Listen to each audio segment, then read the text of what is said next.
Hai semuanya, aku Malika. Selamat datang di video hari ini, tanggal 19 April 2024. Kali ini, aku punya rangkuman berita terbesar hari ini yang aku yakin kalian semua bakal tertarik. Dari pengumuman terbaru di dunia teknologi, sampai kabar terkini dari selebriti favorit kita. Jangan lupa untuk meninggalkan komentar di bawah tentang berita mana yang paling menarik bagi kamu, dan pastikan untuk membagikan video ini kepada teman-temanmu. Yuk, kita langsung saja ke rangkuman beritanya.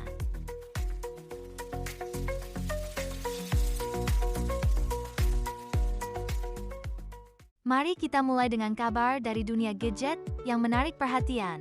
Pilihan ponsel dengan kamera terbaik untuk tahun 2024 menawarkan spektrum harga yang beragam, mulai dari yang ramah di kantong hingga yang sangat mewah. Yang penting diperhatikan saat memilih adalah ukuran sensor gambar, lensa, dan kekuatan prosesor.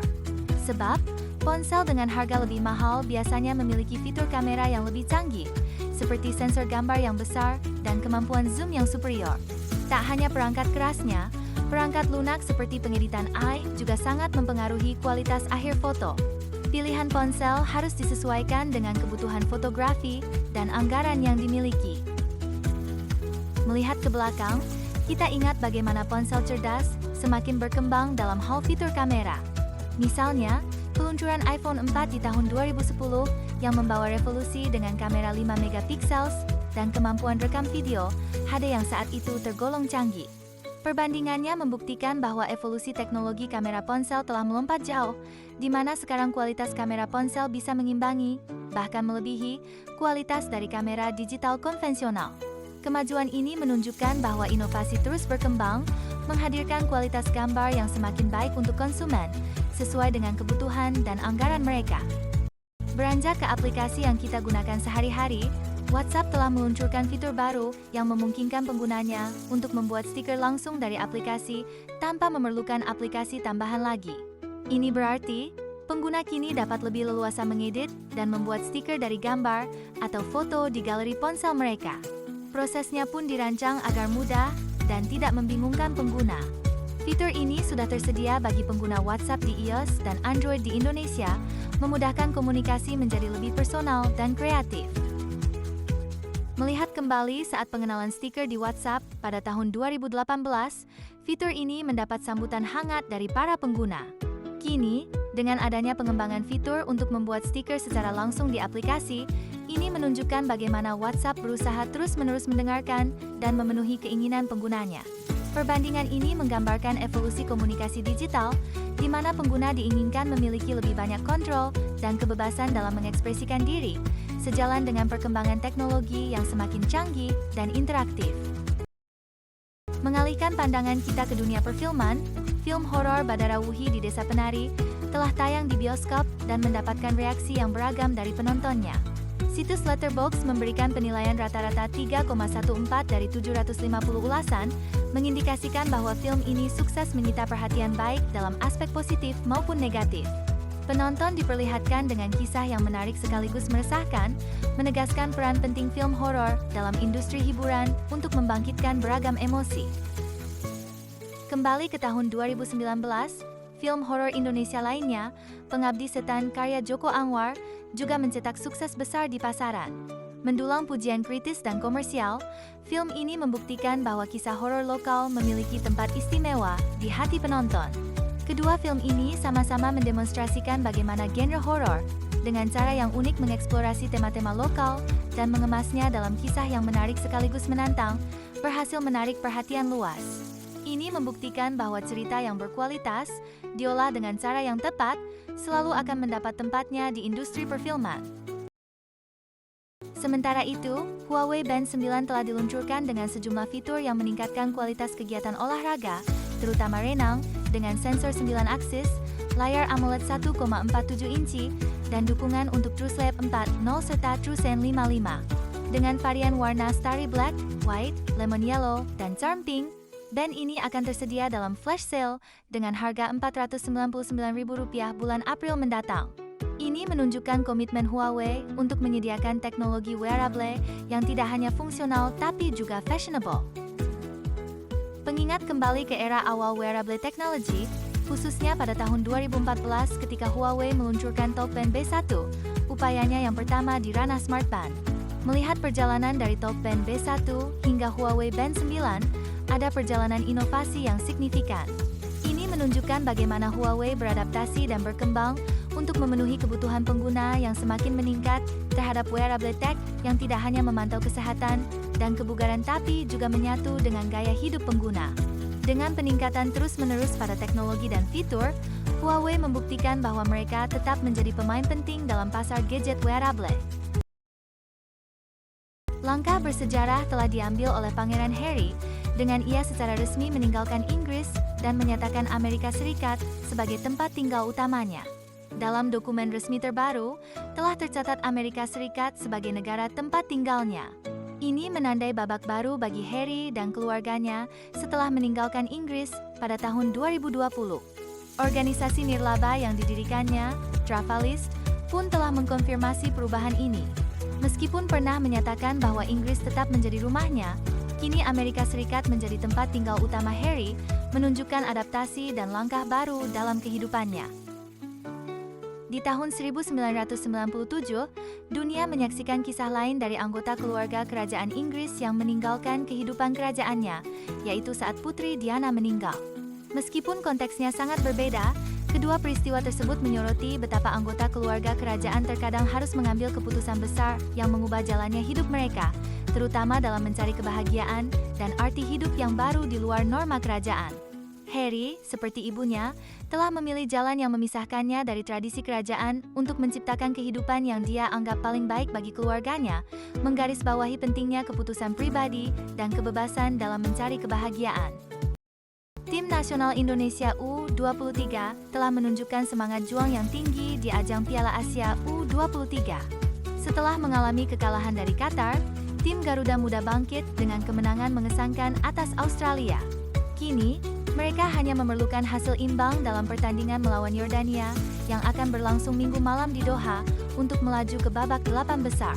Ini mencerminkan ketangguhan dan determinasi tim dalam menghadapi tantangan, sekaligus harapan besar bagi sepak bola Indonesia di kancah internasional. Mengingat kembali Piala Asia U19 tahun 2013, di mana timnas Indonesia U19 berhasil mengejutkan banyak pihak dengan kinerja gemilang mereka di bawah asuhan pelatih Indra Syafri.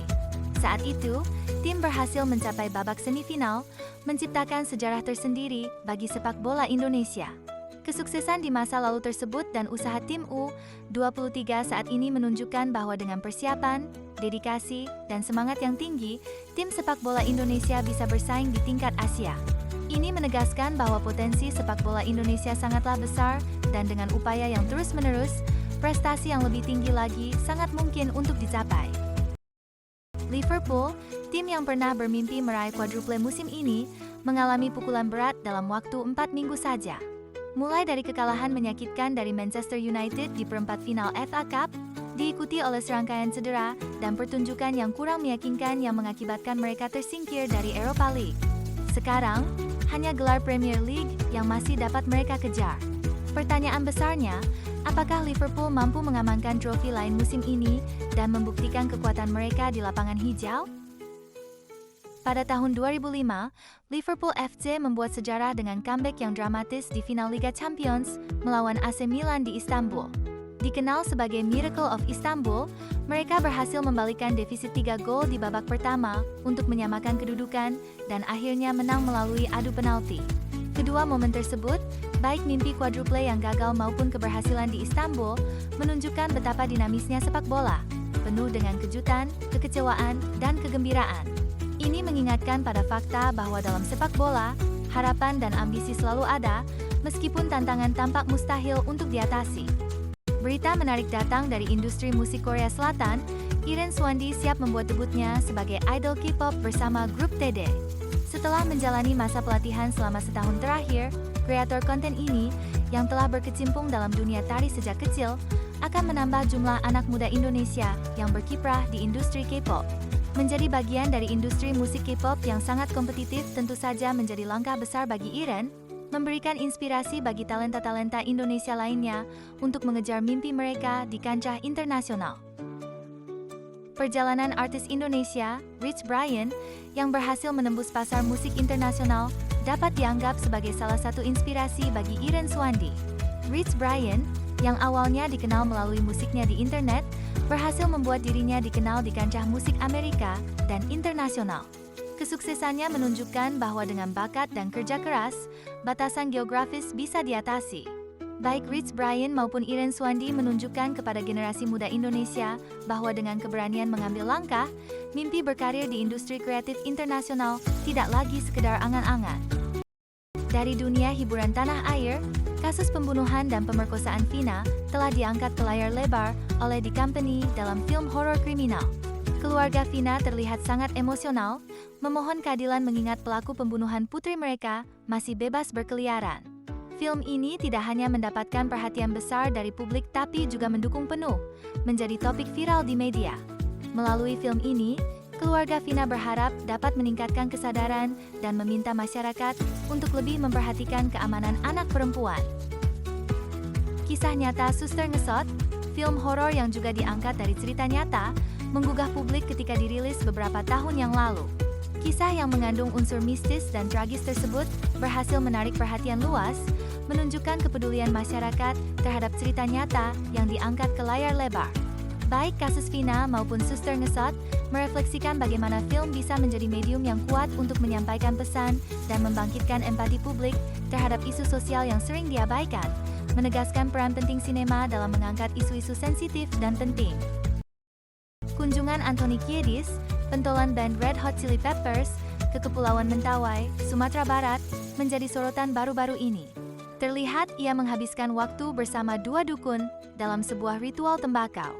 Meskipun sempat menimbulkan spekulasi tentang penampilan mereka di Indonesia, ternyata kunjungannya hanya untuk liburan. Kiedis, yang dikenal memiliki ketertarikan dengan budaya Indonesia, mengindikasikan kemungkinan dirinya akan tinggal di Indonesia. Bagi pecinta RHCP dan budaya Indonesia, ini tentu kabar yang menarik.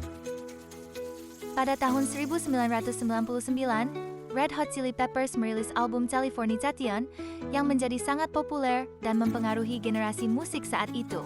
Salah satu lagu dalam album tersebut, Around the World, mengungkapkan ketertarikan band terhadap berbagai budaya di dunia.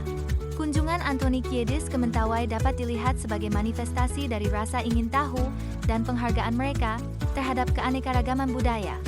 Hal ini menunjukkan bagaimana musisi, melalui karya dan kehidupan pribadi mereka, dapat mempengaruhi dan menyatukan berbagai budaya, menegaskan kembali musik sebagai bahasa universal yang menembus batas geografis dan budaya.